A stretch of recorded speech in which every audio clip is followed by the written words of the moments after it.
Orët e para të numërimit të votave kanë zgjuar interesin e shumë zyrtarëve, të cilët për të garantuar sigurinë e procesit janë parë të qarkullojnë në qendrat e numërimit në kryeqytet.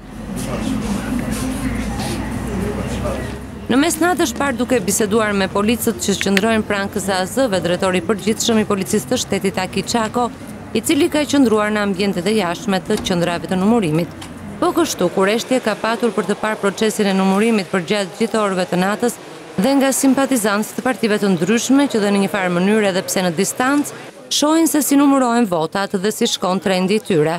Po vizitori që ka bërë më tepër përshtypje që në orët e para të mëngjesit ka qenë ambasadori Donald Lu, i cili ka qenë në qendrën e numërimit të njësisë numër 5 në shkollën Vasil Shanto. Njësia 5 është një nga zonat më të nxehta në Tiranë, e kjo KZAZ ka marrë gjithmonë vëmendje të shtuar të ndërkombëtarëve, edhe para 5 vjetësh aty për zgjedhjet vendore ka qenë për ditë me radhë dhe ish ambasadori amerikan Arvizu.